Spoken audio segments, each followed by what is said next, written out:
Author केल Newport जब अपनी second book how to become straight A student लिखने के लिए रिसर्च कर रहे थे, उस टाइम वो 50 ultra high scoring college under graduate से मिले। उन्होंने उनके इंटरव्यू किए। जिनकी जीपीए हाई रैंकिंग में थी उन्होंने कम टाइम दिया था स्टडी को, और जिनकी जीपीए कम थी उन्होंने ज्यादा टाइम दिया था स्टडी को। हाई जीपीए वाले स्टूडेंट्स कम टाइम में भी हाई क्वालिटी वर्क प्रोड्यूस कर पाए थे, क्योंकि उन्हें ये इक्वेशन पता थी, high quality work produce equals to time spent multiply by intensity of focus. यानी कि अगर आप फोकस बढ़ा दें तो कम टाइम में भी हाई क्वालिटी वर्क प्रोड्यूस कर पाएंगे। आपने भी काफी बार कुछ एवरेज स्टूडेंट से सुना होगा कि मैंने 12 घंटे पढ़ाई की, मैंने 10 घंटे पढ़ाई की, लेकिन फिर भी अच्छे मार्क्स नहीं आए, क्योंकि वो शेलो वर्क करते हैं। जबकि हाई जीपीए वाले स्टूडेंट्स कम टाइम में भी डीप वर्क करके अच्छे मार्क्स ले आते हैं। डीप वर्क आप बिना किसी डिस्ट्रैक्शन के अपना हाई इंटेंसिटी ऑफ फोकस देते हुए करते हैं। जिस तरह एक कन्वर्जिंग लेंस लाइट की रे को एक जगह जमा करता है, उस तरह आप अपने फोकस को एक जगह रखते हैं। जबकि शेलो वर्क का मतलब आप किसी भी काम को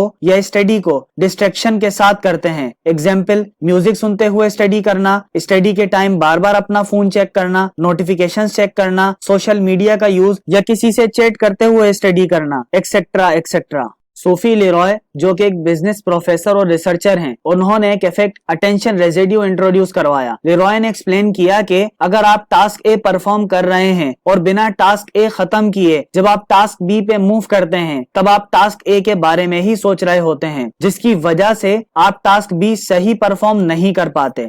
उन्होंने एक एक्सपेरिमेंट किया, 2 टीम्स बनाई और उन्हें वर्ड पजल सॉल्व करने को कहा। फिर उन्होंने एक टीम को बीच में इंटरप्ट किया, उन्हें दूसरा काम करने को कहा, जैसे रेज्यूमे रीड करना, उसके बाद हायरिंग डिसीजंस लेना।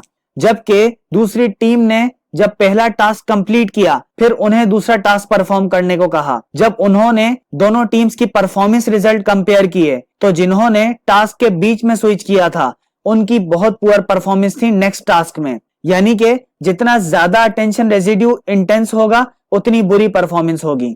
Internet, social media, unnecessary forward messages और फोन कॉल्स की वजह से आज के टाइम में डीप वर्क रेयर होता जा रहा है। इस वीडियो के एंड में आपको अपना डीप वर्क का लेवल भी पता लग जाएगा। डीप वर्क को सीखने के लिए मैं आपको इस वीडियो में कुछ टेक्निक्स बताऊंगा। So let's start. The monastic philosophy of deep work scheduling. इसमें आप किसी मॉन्क की तरह अपनी लाइफ की हर डिस्ट्रैक्शन से खुद को आइसोलेट कर लेते हैं। अगर आप एंट्रेंस एग्जाम की तैयारी कर रहे हैं या आप कमीशन की तैयारी कर रहे हैं, तो आप काफी दिनों या काफी महीनों के लिए अपना फोन स्विच ऑफ करके खुद को अपने घर में ही किसी जगह आइसोलेट कर लेते हैं, जहां पे किसी भी टाइप की कोई डिस्ट्रैक्शन ना हो, पिन ड्रॉप साइलेंस हो। डोनाल्ड नुथ जो कि बहुत फेमस हैं कंप्यूटर साइंस की इनोवेशंस के लिए, उन्होंने एनालाइजिंग एल्गोरिथम परफॉर्मेंस की डेवलपमेंट की, जो कि एक बहुत मुश्किल अप्रोच थी। जब आप स्टैनफोर्ड उनकी वेबसाइट पे जाएंगे तो वहां आपको ईमेल एड्रेस की जगह एक नोट मिलेगा, जिसे मैं इन शॉर्ट बताऊं तो उन्होंने 1975 से लेके 1990 तक ईमेल यूज की, लेकिन अब वो अपनी कंसंट्रेशन इंटरप्ट नहीं करना चाहते। इसी वजह से उन्होंने अपना पोस्टल एड्रेस दिया है। उनका असिस्टेंट इंपॉर्टेंट लेटर्स अलग कर देता है, जिसका वो जवाब देते हैं। मोनेस्टिक फिलॉसफी की प्रैक्टिस करने वालों का एक वेल डिफाइंड और हाईली प्रोफेशनल गोल होता है, जिसे वो पूरी तरह फॉलो करते हैं, और उनकी प्रोफेशनल सक्सेस का क्रेडिट इसी एक चीज को बहुत अच्छी तरह फॉलो करने को जाता है। The bimodal philosophy of deep working schedule. अगर आप मोनेस्टिक फिलॉसफी को फॉलो नहीं कर सकते तो ये मेथड आपके लिए है। इसमें आप एक रूटीन बना के सुबह से शाम तक खुद को आइसोलेट कर सकते हैं। बाय मॉडल फिलॉसफी उन लोगों के लिए है जो खुद को पूरी तरह दुनिया से अलग नहीं रख सकते, लेकिन जिस वक्त वो काम करते हैं वो मोनेस्टिकली डीप वर्क करते हैं। कार्ल जंग जो कि एक रेवोल्यूशनरी साइकोलॉजिस्ट थे, उन्होंने अपने घर से दूर एक लकड़ी का घर बनाया था,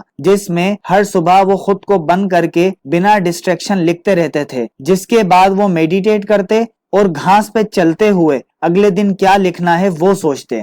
उसके बाद वो अपने क्लिनिक पे जाते, वो यूनिवर्सिटी में लेक्चर अटेंड करते। वो बहुत एक्टिव पार्टिसिपेंट थे ज्यूरिक कॉफी हाउस कल्चर के। The rhythmic philosophy of deep working schedule, इसे चेन मेथड भी कहा जाता है। इस मेथड को अप्लाई करने के लिए हर दिन एक खास काम को करने के लिए एक खास टाइम को चूज किया जाता है। यानी कि आप अपना शेड्यूल बना लीजिए कि आपको किस वक्त कौन सा सब्जेक्ट पढ़ना है, फिर आप उस वक्त उसके अलावा दूसरा सब्जेक्ट ना पढ़िए। The journalistic philosophy of deep working schedule. अगर आप पिछली 3 फिलॉसफी को फॉलो नहीं कर सकते, आप बहुत ज्यादा बिजी रहते हैं या आप जॉब करते हैं, तो आप इस फिलॉसफी को फॉलो कीजिए। आपको जितना भी फ्री टाइम मिले, चाहे वो आधा घंटा हो या 1 घंटा, आप उसमें डीप वर्क कीजिए और रोज कीजिए। आइजैक्सन जो कि एक जर्नलिस्ट है, वो बहुत ज्यादा बिजी रहते थे, लेकिन वो रोज कुछ ना कुछ टाइम निकाल लेते थे और उस टाइम में वो डीप वर्क करते थे एक बुक लिखने के लिए। और इस तरह उन्होंने एक 900 पेजेस की बुक लिख दी और वो कंट्रीज बेस्ट मैगजीन राइटर बने। आप में एकदम से शैलो वर्क से डीप वर्क में स्विच करने की एबिलिटी नहीं आएगी। इसके लिए आपको बहुत ज्यादा विल पावर चाहिए या आपको अपनी एबिलिटीज पे कॉन्फिडेंस होना चाहिए। आप कहाँ काम करेंगे और कितनी देर, इसके लिए आपको पहले से सोचना होगा, क्योंकि आपको कोई लोकेशन चूज करना होगी जहां आप डीप वर्क कर सकें। अगर आप घर में हैं तो किसी ऐसे रूम में खुद को आइसोलेट करें जहां पे कोई भी डिस्टरबेंस ना हो, या आपके घर में कोई ऐसी जगह नहीं तो किसी लाइब्रेरी में जाइए, या अगर आप हॉस्टल में रहते हैं तो अपने रूम को बंद करके बाहर से डू नॉट डिस्टर्ब का टैग लटका दीजिए। एक बार जब आप स्टार्ट करेंगे तो उस पर कैसे काम करेंगे, उसके लिए आपको रूल्स और प्रोसेस बनाने पड़ेंगे ताकि आपकी एफर्ट्स स्ट्रक्चर्ड हो पाए, जैसे कि इंटरनेट ऑफ करना, मोबाइल फोन ऑफ करना, एक्सेट्रा एक्सेट्रा, ताकि ये सब सोचने में आपका टाइम वेस्ट ना हो, ना ही आपकी विल पावर खत्म हो। आप अपने वर्क को किस तरह सपोर्ट करेंगे, आपको इसके लिए इंश्योर करना पड़ेगा कि आपके ब्रेन को हाई लेवल डेप्थ में जाने के लिए सपोर्ट मिल सके। एग्जाम्पल, आप स्टार्ट 1 कप कॉफी से कर सकते हैं, साथ में आप कुछ खाने के लिए रख लीजिए, जैसे कि चॉकलेट्स या फ्रूट्स वगैरह, जिससे आपकी मेंटल एनर्जी ये सोचने में बर्बाद ना हो कि उस मोमेंट पे आपकी क्या जरूरत है। MIT physics award winner novelist Alan Lightman, वो हर गर्मियों में एक आइलैंड पे चले जाते जहां ना ही इंटरनेट होता ना ही फोन सर्विस, वहां जाके वो डीप वर्क करते। पीटर शेंकमैन जो कि एक एंटरप्रेन्योर हैं और सोशल मीडिया पायोनियर, उनका ज्यादा टाइम फ्लाइट्स में गुजरता। उन्हें 30,000 फीट आइडियल एनवायरनमेंट मिलता डीप वर्क करने के लिए। वो खुद को सीट में लॉक कर लेते, उनके सामने ऐसा कुछ नहीं होता जो उन्हें डिस्ट्रैक्ट कर सके। पीटर शेंकमैन ने एक दफा एक बुक का कॉन्ट्रैक्ट साइन किया था। जब उस बुक की डेडलाइन करीब थी और वो बुक पूरी नहीं कर पाए थे, तो उन्होंने एक बिजनेस क्लास टिकट टोक्यो का बुक किया। वो पूरी फ्लाइट में लिखते रहे। जब वो जापान पहुंचे, उन्होंने वापसी का टिकट बुक किया, फिर वो दोबारा पूरी फ्लाइट में लिखते रहे। इस ट्रिप की कॉस्ट $4,000 थी, लेकिन उन्होंने $4,000 से वर्दी हाई क्वालिटी वर्क प्रोड्यूस किया। सो फ्रेंड्स, ये थे कुछ आइडियाज जो मैंने कैल न्यूपोर्ट की बुक डीप वर्क से आपको बताए हैं। अगर आपने पूरी वीडियो बिना किसी डिस्ट्रैक्शन के, बिना सोशल मीडिया को यूज किए, बिना किसी कॉल को अटेंड किए, बिना किसी मैसेज का रिप्लाई दिए और बिना किसी बात को सोचे हुए देखी है, तो कॉन्ग्रेचुलेशंस, आप बड़ी आसानी से डीप वर्क कर सकते हैं। और आप प्लीज कमेंट में